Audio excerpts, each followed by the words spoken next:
तो सबसे पहले हम बताते हैं कि आपको क्या करना होता है। जब भी हम किसी विचारक को पढ़ते हैं तो सबसे पहले हमें उसकी जो पृष्ठभूमि है वो ज़रूर पढ़ लेना चाहिए कि वो जो भाई बंदा है वो किन किन जैसे होता है कि एटमॉस्फेयर होता है, बाई चांस भाई अगर मैकियावेली उस समय थे तो उनके आसपास का वातावरण यानी कि स्थितियाँ परिस्थितियाँ कैसी थीं, किन परिस्थितियों में वो बड़ा हुआ और कौन कौन सी स्थितियाँ थीं या घटनाएं थीं उसके दिमाग पर प्रभाव पड़ी जिनकी वजह से वो ऐसा सोचा और वैसा लिखा। तो सबसे पहले हमको ये जानना बड़ा ही अति आवश्यक होता है। तो सबसे पहले देखेंगे जन्म। तो मैकियावेली का जन्म कब होता है भाई? तो वो होता है 1469 ईस्वी में।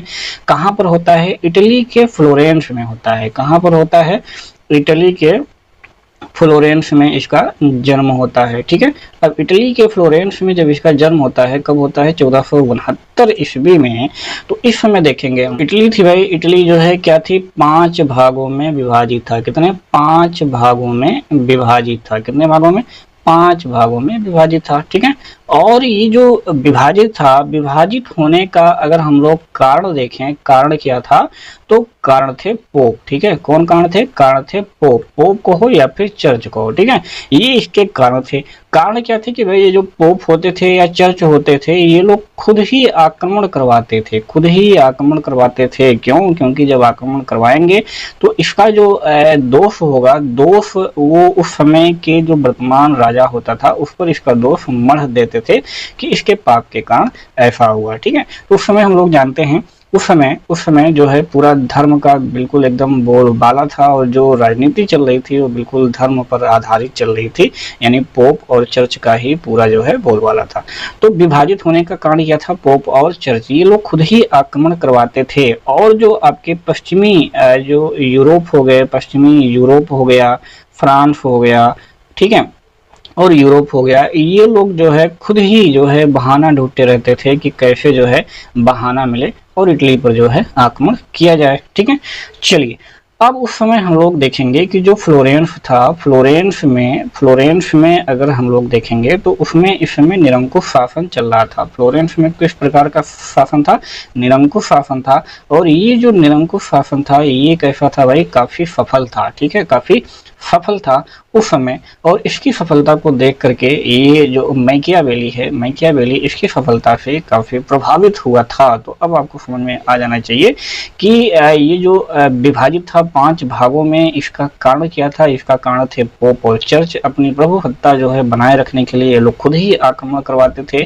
और जो आपके पश्चिमी यूरोप, फ्रांस थे और जो बाकी जो यूरोप थे वो सब ऑलरेडी बहाना ढूंढते रहते थे कि कैसे जो है इटली पर जो है आक्रमण किया जाए और कैसे जो है इसको विभाजित करवाया जाए। ठीक है, चलिए अब इसी में एक घटना आती है फाबरदौला। फाबरदौला का नाम आप लोग जरूर सुने होंगे अगर आप लोग पढ़ रहे होंगे तो। ठीक है, तो फाबरदौला महोदय थे। ठीक है, फाबरदौला ये कहाँ का राजा था भाई? फ्लोरेंस का। ठीक है, इस पर आक्रमण किसने किया? फाबरदौला जो है शासक कहाँ का था? फ्लोरेंस का था। ठीक है, और इस पर आक्रमण किसने किया? फ्लोरेंस पर स्पेन वालों ने आक्रमण कर दिया। ठीक है, कौन आक्रमण कर दिया? स्पेन वालों ने आक्रमण कर दिया। जब स्पेन वालों ने फ्लोरेंस पर आक्रमण कर दिया तो उस समय जो पोप थे या चर्च थे, तो पोप ने क्या कहा भाई? पोप ने कहा कि ये जो आक्रमण हुआ है ये किसके कारण हुआ है? ये फाबरदौला की पाप गतिविधियों के कारण हुआ है। किसके कारण हुआ है? फाबरदौला की पाप गतिविधियों के कारण हुआ है। तो ऐसा जब कह दिया तो लोगों ने क्या किया कि लोगों ने फाबरदौला को मार डाला। ठीक है, क्या किया? लोगों ने फाबरदौला को मार डाला। जब लोगों ने फाबरदौला को मार डाला तो इस घटना से क्या हुआ? मैकियावेली काफी दुखी हुआ और वहीं पर उसने कहा था कि जो मनुष्य है वो क्या है? एक अनैतिक प्राणी है। क्या है? मनुष्य एक अनैतिक प्राणी है। अब ये घटनाएं आपको याद रखनी है, आगे जब हम लोग पढ़ेंगे तो इसके बारे में देखेंगे कि मनुष्य एक अनैतिक प्राणी है। ये जो है मैकियावेली ने क्यों कहा था? इसी घटना से प्रेरित होकर के कहा था। ठीक है, तो इतनी सारी चीजें आपको जो पृष्ठभूमियां हैं वो आपको जरूर ध्यान में रखनी चाहिए कि किन किन परिस्थितियों में ये सारी चीजें हुई। ठीक है, चलिए अब हम लोग थोड़ी सी और चीजें इसके बारे में, पहले उस समय की कंडीशन क्या थी उस समय हम लोग समझते हैं। इनका जन्म जो हुआ था भाई उस समय हुआ था जब धार्मिक प्रभुत्व का मध्ययुगीन सिद्धांत जैसे कि आपने बताया उस समय जो है धार्मिक युग था और पूरा धार्मिक युग का ही मतलब पूरा धार्मिक प्रभुत्व ही उस समय स्थापित था और धार्मिक युग का जो मध्य युगीन था, ठीक है, मध्य युगीन जो काल था वो अपना दम तोड़ रहा था, ठीक है, वो अपना दम तोड़ रहा था। ऐसे कंडीशन में हमारे मैकियावेली का जन्म हुआ था। ठीक, चलो, तो उस समय जो घटनाएं थी वो धीरे धीरे लोग जो है चर्च से और धर्म से ऊपर उठ रहे थे और ऐसा मान रहे थे कि भाई जो राज्य है, राज्य क्या है, राज्य आत्मनिर्भर है। क्या है? राज्य आत्मनिर्भर है और उसके लिए या उसके अस्तित्व के लिए भाई चर्च की आवश्यकता नहीं है। ठीक है, तो ऐसी जो है धारणाएं धीरे धीरे अब बनने लगी थी कि चर्च की आवश्यकता नहीं है, राज्य क्या है, आत्मनिर्भर है। ठीक है, धार्मिक युग में हम लोग देखेंगे कि लोग अलौकिक और आध्यात्मिक समस्याओं की तरफ जो है बढ़ रहे थे। अलौकिक, अलौकिक मतलब जानते ही हैं, अलौकिक और आध्यात्मिक जो है चीजों की तरफ लोग जो है बढ़ रहे थे। अब उस समय क्या हुआ, धीरे धीरे लोग अलौकिक और आध्यात्मिक समस्याओं से हट करके, ठीक है, हट करके अब धीरे धीरे लोग मानवीय समस्याओं की तरफ जो है अपना कदम बढ़ा रहे थे कि भाई जो स्वर्ग है या नरक है इन सब चीजों से हटो, ठीक है, वो मरने के बाद देखा जाएगा, पहले पृथ्वी पर ही है, पृथ्वी पर पहले जो मानवीय समस्याएं हैं इसको हम लोग यहाँ पर सॉल्व कर लेते हैं। अगला पॉइंट वही है कि भाई जो स्वर्ग है, नरक है, इन सबका जो एक अदृश्य मार्ग है, जो कि जब धार्मिक युगीन था तो उसमें ये सारी चीजें बताई थी, कर्म करोगे तो स्वर्ग मिलेगा, नरक मिलेगा। तो इन सारी चीजों से अब लोग हट करके क्या कर रहे थे भैया, धरती की तरफ अपना कदम बढ़ा रहे थे, धरती की तरफ, कि भैया स्वर्ग बहुत मिल गया, अब चलो धरती की तरफ अपना कदम बढ़ाते हैं। ठीक है, और जो एक घटना सबसे शानदार हुई थी कि उस समय हम लोग देखेंगे, अगर स्पेन की बात करें और फ्रांस की बात करें और जर्मनी की बात करें और इंग्लैंड की बात करें, तो इन सभी जो देश थे, इन सभी देशों में एक सुदृढ़ धर्मनिरपेक्ष राज्य की स्थापना हो चुकी थी। क्या हो चुकी थी भाई? सुदृढ़ धर्मनिरपेक्ष राज्य की स्थापना हो चुकी थी। तो स्पेन में, फ्रांस में, जर्मनी में, इंग्लैंड में, इन सब जगहों पर एक सुदृढ़ धर्मनिरपेक्ष राज्य की स्थापना हो चुकी थी। बचा कौन था? इटली। ठीक है, तो इटली में इसकी स्थापना करना बाकी था। तो ये सारी घटनाएं हैं जिसकी वजह से अब मैकियावेली आएगा और अपना दिमाग लगाएगा इन सभी घटनाओं के बीच में कि कैसे इटली का भी एकीकरण किया जाए, कैसे स्पेन, फ्रांस, जर्मनी, इंग्लैंड की तरह सुदृढ़ राज्य बनाया जाए। फ्लोरेंस में उसने देखा कि भाई निरंकुश शासन तंत्र था जो कि बहुत सफल था, तो जाहिर सी बात है कि उसका प्रयोग अपने विचार में वो जरूर करेगा। तो यही सारी चीजें जो है आगे चल करके हमें इसके विचारों में देखने को मिलेंगे। तो आइए अब हम लोग आगे बढ़ते हैं। इसको आप स्क्रीनशॉट ले सकते हैं, खैर उतना अच्छा दिख नहीं रहा है। इसको जैसे जैसे मैं बोलता जा रहा हूँ आप लोग वैसे वैसे थोड़ा सा वीडियो फ्लो करके रोक करके आप लोग कॉपी पर नोट करते चलें, वही आपके लिए बेहतर होगा। अब हम लोग इसकी रचनाएं देखते हैं। तो इसकी रचनाओं में 3 रचनाएं जो हैं काफी महत्वपूर्ण हैं। एक है द प्रिंस और एक है द डिस्कोर्सेज ऑन लिवी और एक है द आर्ट ऑफ वार। ये 3 बहुत फेमस हैं और इनमें से सबसे फेमस है द प्रिंस। द प्रिंस ऐसी रचना है इसकी जिसने कि मैकियावेली को अमर बना दिया। भाई सबकी कोई ना कोई एक रचना जरूर होती है जिससे कि वो अमर हो जाता है। प्लेटो की अगर देखेंगे रिपब्लिक, ठीक है, अरस्तु की देखेंगे पॉलिटिक्स, ऐसे ही मैकियावेली की है द प्रिंस। ठीक है, चलिए तो अब हम लोग देखते हैं द प्रिंस के बारे में। तो जो प्रिंस है, प्रिंस की अगर हम लोग देखें तो लिखा कब गया था, तो 1524 में ये जो है लिखा गया। ठीक है, और जो है प्रकाशित कब हुआ, तो 1532 में, यानी इसके मृत्यु के बाद जो है ये प्रकाशित हुआ है। अब जो अगली चीज हम सबसे महत्वपूर्ण इसमें देखने वाले हैं कि ये जो प्रिंस है वो किसको संबोधित करके लिखा गया है, तो वो संबोधित है लारेंजो डी मोडिफी को, लारेंजो डी मोडिफी को ये जो है संबोधित है। क्या? The Prince. ठीक है, उसको संबोधित किया गया है। और ये लारेंजो डी मोडिफी क्या है भाई? ये था फ्लोरेंस का शासक। ठीक है, ये कौन था? फ्लोरेंस का फाफक। जैसे कि अभी हमने आपको पीछे ही बताया कि ये जो है फ्लोरेंस में जो शासन व्यवस्था थी, निरंकुश शासन व्यवस्था, उससे काफी प्रभावित था, तो जाहिर सी बात है कि वहां से चीजें ये उठाएगा तुरंत। ठीक है, चलो। और इसका अगर नायक की बात करें कि द प्रिंस का नायक कौन है भाई, तो इसका नायक है बोर्जिया। ठीक है, तो ये भी आपको याद में रखना है, बोर्जिया। ठीक है, चलिए। अब इसमें अगर हम टोटल बात करें तो टोटल इसमें जो है कितने अध्याय हैं भाई, तो टोटल इसमें कुल मिलाकर के 26 अध्याय हैं। कितने अध्याय हैं? 26 अध्याय हैं। 3 भागों में बांटा गया है ये। ठीक है, कितने भागों में बांटा गया है? 3 भागों में बांटा गया है, भाग 1, भाग 2 और भाग 3। ठीक है, तो भाग 1 में इसने क्या बताया है? राजतंत्र के बारे में बताया है, राजतंत्र के बारे में बताया है। भाग 2 में इसने भाड़े की सेना के बारे में बताया है, भाड़े की सेना के बारे में बताया है। और भाग 3 में क्या बताया है? राजनीति के बारे में बताया गया है। ठीक है, तो इतनी सारी चीजें आपको यहाँ से ध्यान में रखना है, ये आपको नोट कर लीजिए। जैसे जैसे मैं बोलता चलूँ, लिखता चलूँ, आप लोग लिखते चलिए। ठीक है, चलिए, तो ये हो गया। अगला हम लोग देखेंगे डिस्कोर्सेज ऑन लिबी। ये दूसरी बहुत फेमस पुस्तक है, डिस्कोर्सेज ऑन लिबी। तो भाई प्रकाशित कब हुई? अगर हम इसको देखें तो ये लिखी गई 1517 में लिखी गई। और प्रकाशित कब हुई भाई? तो ये प्रकाशित हुई 1531 में ये हो गई प्रकाशित। ठीक है, मृत्यु के बाद ही प्रकाशित हुई थी ये। तो ये हो गया डिस्कोर्सेज ऑन लिबी। ठीक है, चलिए। अगला जो हम लोग देखेंगे आर्ट ऑफ वार, यानी कि युद्ध की कला। ठीक है, तो युद्ध की कला, आर्ट ऑफ वार, ये पुस्तक कब लिखी गई भाई? तो 1520 में लिखी गई थी ये आर्ट ऑफ वार। और इसमें जो सबसे खास बात है वो ये लिखी गई, अभी हम लोगों ने देखा उसमें प्रिंस में कि भाड़े की सेना की बात करता है, और आर्ट ऑफ वार में भाड़े की सेना के स्थान पर ये किसकी बात करता है भाई? नागरिक सेना की बात करता है। ठीक है, नागरिक सेना रखने की बात इसमें करता है, जो कि काफी फेमस है। तो ये आपको यहाँ से याद में रखने हैं। ठीक है, चलिए अब हम लोग स्टार्ट करते हैं आगे की जो भी चीजें हैं।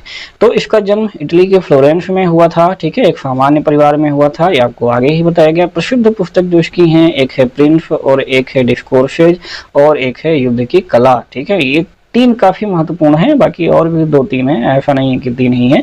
जो महत्वपूर्ण है, जो पूछे जाते हैं, वही आपको बताए जाते हैं। इसको इटली का चाणक्य कहा जाता है। इसकी तुलना जो है किससे की गई है? चाणक्य से।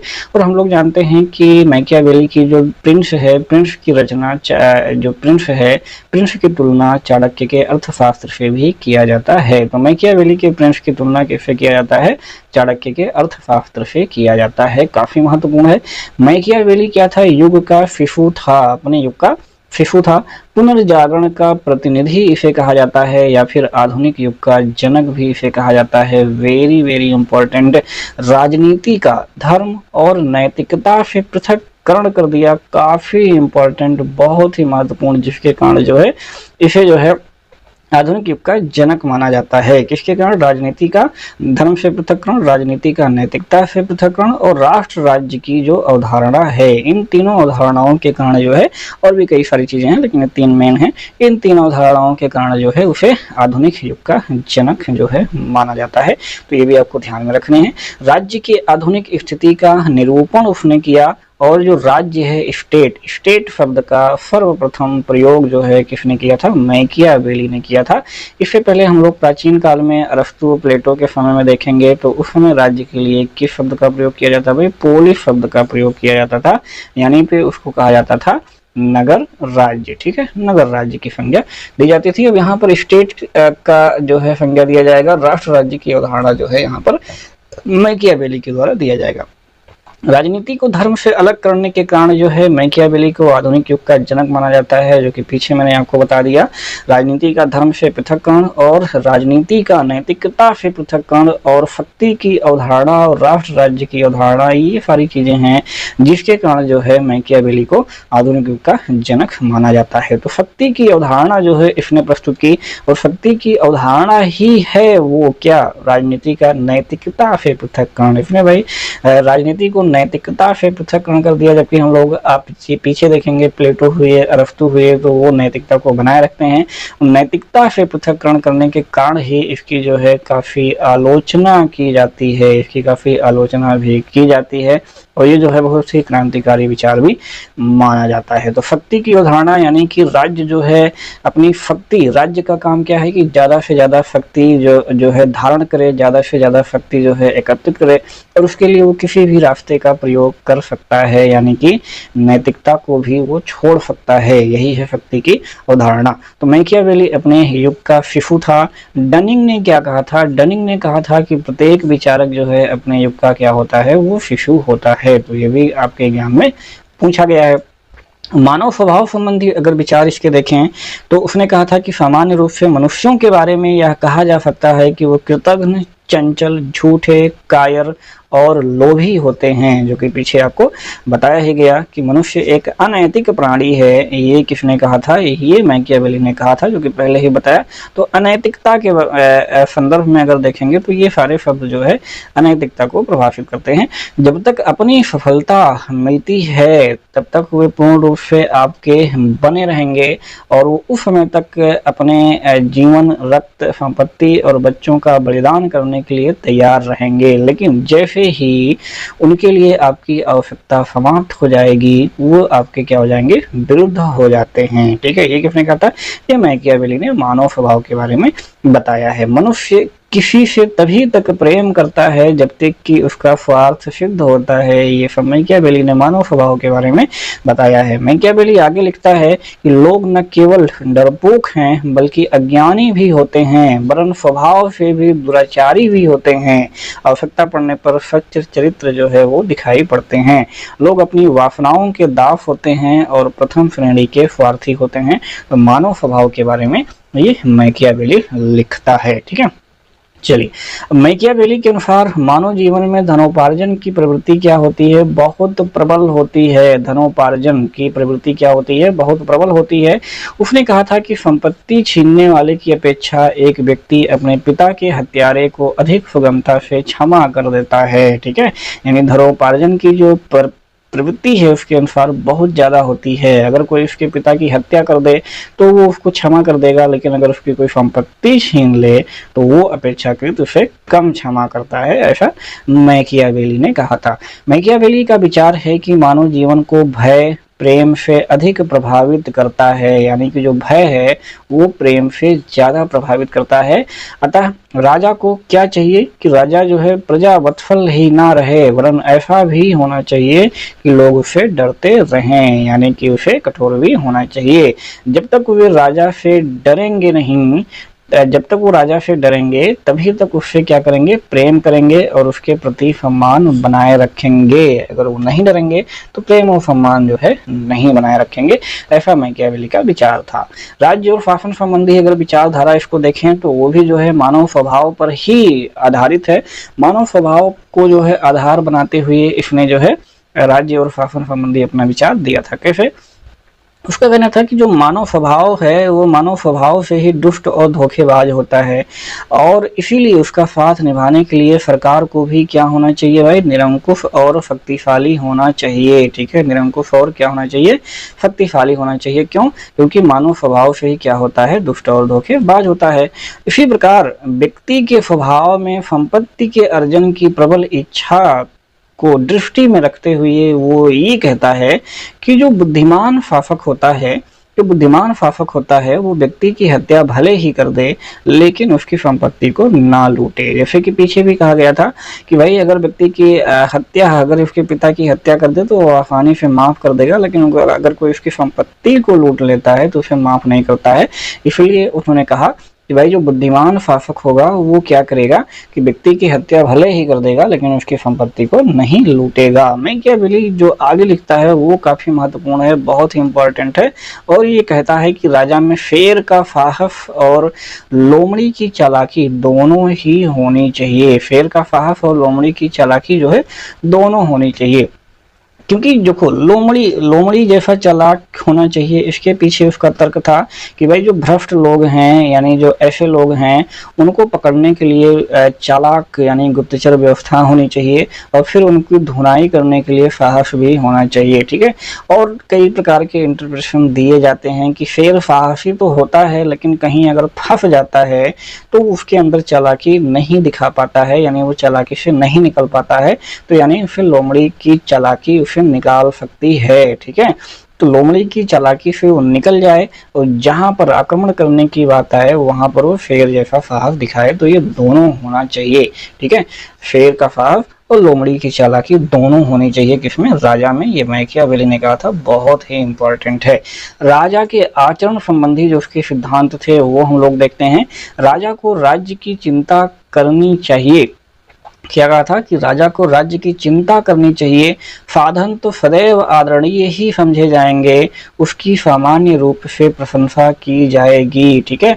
तो उसने कहा था भाई राजा को राज्य की चिंता करनी चाहिए, राज्य को आगे लेके जाना चाहिए, साधन चाहे जो भी हैं, साधन चाहे जो भी हैं, अगर रिजल्ट जो है अच्छा आएगा यानी राज्य अच्छा रहेगा तो फिर हमें जो साधन है साधन के चर्चा लोग नहीं करेंगे और उसको भूल जाएंगे, ठीक है। ये कहना था मैकियावेली का। महत्वपूर्ण तथ्यों में थोड़ा सा और हम लोग देखे हैं तो अधिकाधिक शक्ति का अर्जन, उसने कहा था कि राजा को चाहिए, राज्य को चाहिए कि वो अधिकाधिक शक्ति का अर्जन करे, चाहे वो साम दाम दंड भेद कुछ भी अपना करके, यानी कि यहीं पर हम लोग देखते हैं कि राजनीति का नैतिकता से पृथककरण कर दिया था किसने, मैकियावेली ने। नैतिकता यहाँ पर गायब कर दिया, यानी कि शक्ति का अर्जन करे चाहे जैसे करे, साम दाम दंड भेद जैसे भी चाहे तैसे कर ले, यानी कि नैतिकता को यहाँ पर समाप्त कर दिया, जो कि बहुत ही खराब बात थी।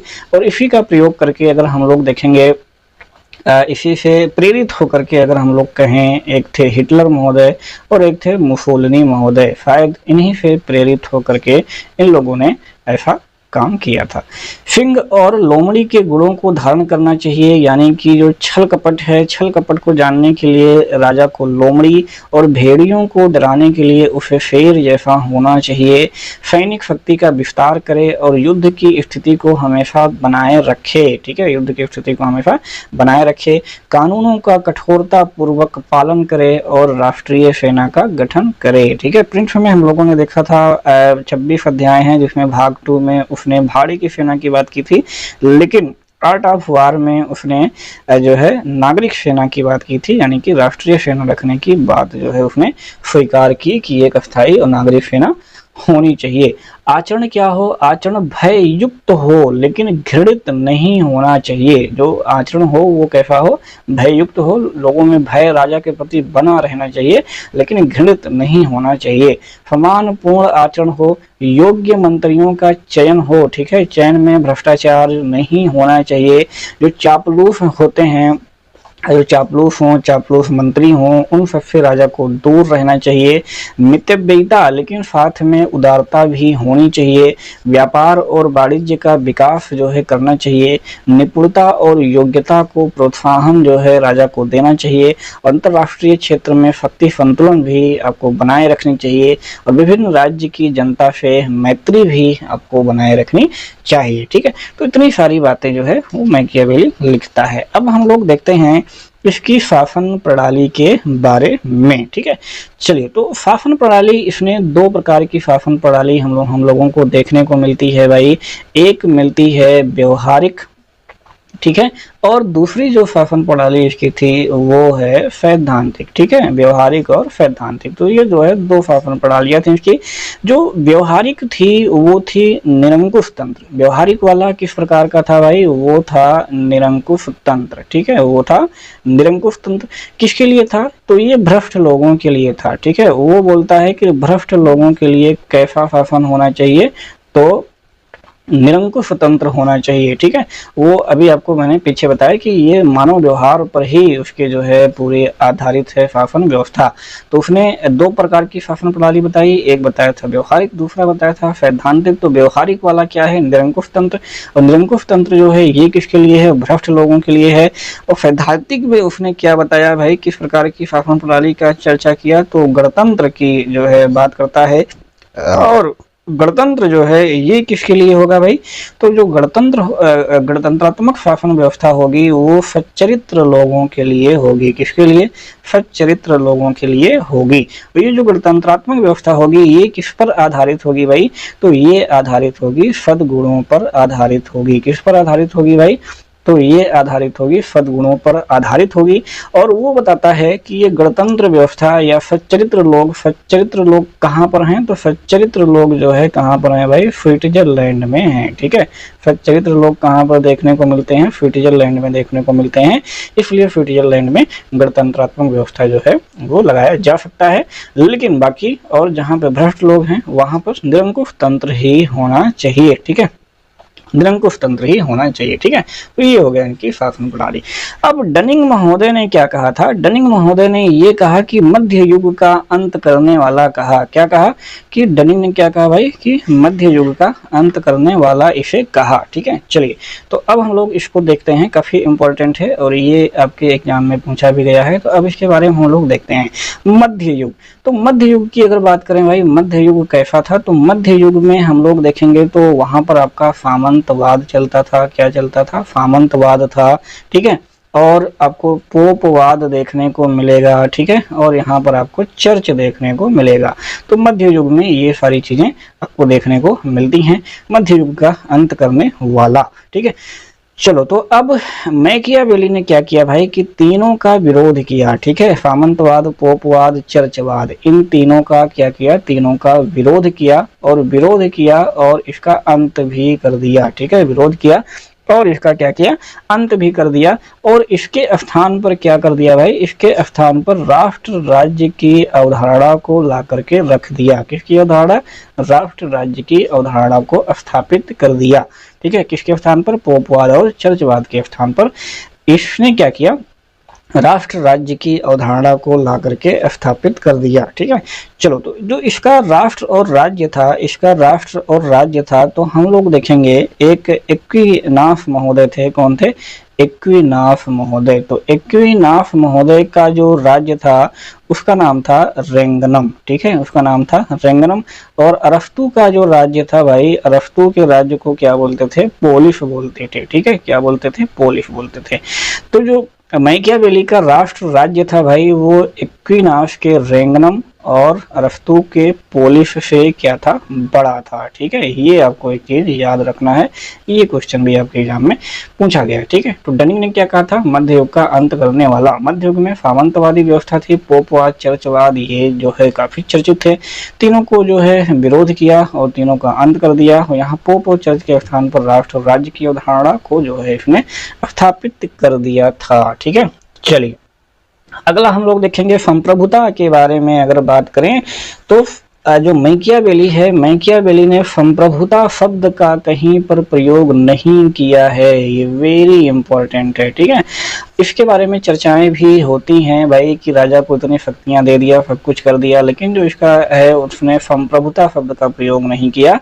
तो इसने इसके विचारों में अगर हम लोग देखें तो वो राजा बोलता है। ठीक है, राजा को कौन कौन सी शक्तियां देता है भाई? तो राजा को आंतरिक और बाह्य शक्तियां दोनों प्रदान करता है। मैकियावेली क्या करता है भाई? राजा को आंतरिक और बाह्य शक्तियां दोनों प्रदान करता है। और ये जो है राजा आंतरिक और बाह्य दोनों रूप से क्या है? सर्वोच्च है। जो मैकियावेली का राजा है वो क्या है भाई? आंतरिक और बाह्य दोनों रूप से क्या है? सर्वोच्च है। तो अगर राजा आंतरिक और बाह्य दोनों रूप से सर्वोच्च है यानी कि एक झलक देखने को मिलती है। किसकी झलक देखने को मिलती है? संप्रभुता की। संप्रभुता की झलक देखने को यहाँ पर मिलती है कि भाई अगर आंतरिक और बाह्य रूप से दोनों सर्वोच्च है तो यानी कि वो संप्रभु है। ठीक है, तो यहाँ पर झलक देखने को मिलती है। इस शब्द का डायरेक्ट प्रयोग नहीं किया है।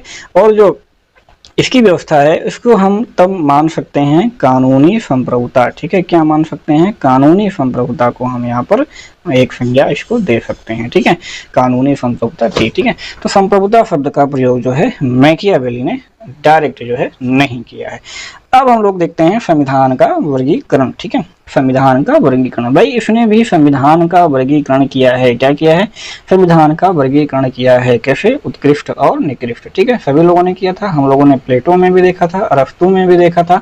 तो अब हम लोग एक यहाँ पर डालते हैं हेडिंग उत्कृष्ट और दूसरा डालते हैं निकृष्ट। ठीक है, चलो, तो उत्कृष्ट में क्या बताता है भाई? ये उत्कृष्ट में बताता है राजतंत्र और निकृष्ट में बताता है निरंकुश तंत्र। ठीक है, निकृष्ट में बताता है निरंकुश तंत्र, इसमें बताता है कुलीन तंत्र और इसमें बताता है धनिक तंत्र। ठीक है, धनिक तंत्र। और उत्कृष्ट में बताता है भाई जो है वैध प्रजातंत्र। ठीक है, और निकृष्ट में क्या बताता है? प्रजातंत्र। ठीक है, प्रजातंत्र। ठीक, अब इसमें समझ सकते हैं वो जो अभी हमने अरस्तु में बताया था, एक लोगों द्वारा, कुछ लोगों द्वारा, ठीक है, कई लोगों द्वारा। ठीक है, तो ये ऑटोमेटिक है, ये आप यहाँ पर आगे ऐड कर सकते हैं। ठीक है, चलिए, तो ये हो गया इसकी संविधान का वर्गीकरण। ठीक है, चलिए अब हम अगला देखेंगे कि मैकियावेली को भाई आधुनिक विचारक क्यों कहा जाता है। ठीक है, मैकियावेली को आधुनिक विचारक क्यों कहा जाता है? Very important. ठीक है, तो मैकियावेली को आधुनिक विचारक कहने के कई सारे कारण हैं। नंबर 1 में हम लोग देखेंगे तो इसकी ऐतिहासिक विधि। ठीक है, ऐतिहासिक विधि का प्रयोग। तो ऐतिहासिक विधि का प्रयोग करने वाला ये कोई पहला नहीं था, इसके पहले हम लोग देखेंगे अरस्तु भी प्रयोग कर चुका था। ठीक है, तो ये पहले नहीं है, अरस्तु भी इसके पहले प्रयोग कर चुके हैं, लेकिन ऐतिहासिक जो विधि है वो कहीं ना कहीं आधुनिक विचारक में ला करके इसको रखता है। सबसे जो इम्पोर्टेंट है वो है राष्ट्र राज्य की अवधारणा। ठीक है, राष्ट्र राज्य की अवधारणा को प्रस्तुत करके ये आधुनिक विचारकों की जो है श्रेणी में आ जाता है। और जो तीसरा पॉइंट है शक्ति राजनीति। ठीक है, शक्ति राजनीति की स्थापना। ठीक है, शक्ति राजनीति की स्थापना में मैंने आपको बताया था कि राज्य को या राजा को ज्यादा से ज्यादा शक्ति जो है धारण करनी चाहिए, ज्यादा से ज्यादा शक्ति प्राप्त करनी चाहिए। अब वो शक्ति वही चाहे जैसे प्राप्त हो, साम दाम दंड भेद, यानी कि नैतिकता वहां से उसने हटा दिया है। इसी में हम बोलते हैं कि नैतिकता और धर्म का राजनीति से पृथककरण। ठीक है, नैतिकता और धर्म का राजनीति से पृथककरण। ठीक है, इसी में शक्ति राजनीति में ही हम लोग बोलते हैं। ठीक है, बाकी वो गुप्तचर व्यवस्था है, यथार्थवादी है, योग्य मंत्रियों का चयन है। तो ये सारी चीजें कुछ पॉइंटें हैं जिनकी वजह से जो है मैकियावेली को क्या कहा जाता है? आधुनिक विचारक की श्रेणी में रखा जाता है और इसको आधुनिक विचारक कहा जाता है। ठीक है, चलिए, तो आज का जो मैकियावेली का सेशन था यहीं पर हम लोग करते हैं समाप्त। यदि कुछ बच गया हो, कुछ सेफ हो, कुछ समझ में ना आया हो तो आप लोग कमेंट करके एक बार जरूर हमें बताएं, हम उसको फिर से जो है आपको क्लियर करने की कोशिश करेंगे। तो बने रहिए ऐसे ही हमारे साथ, अगला टॉपिक बहुत ही जल्द आएगा। कैसा लगा वीडियो ये भी कमेंट करके आप लोग जरूर बताइएगा। मिलते हैं फिर से अगले वीडियो में, तब तक के लिए थैंक्स फॉर वॉचिंग। जय हिंद।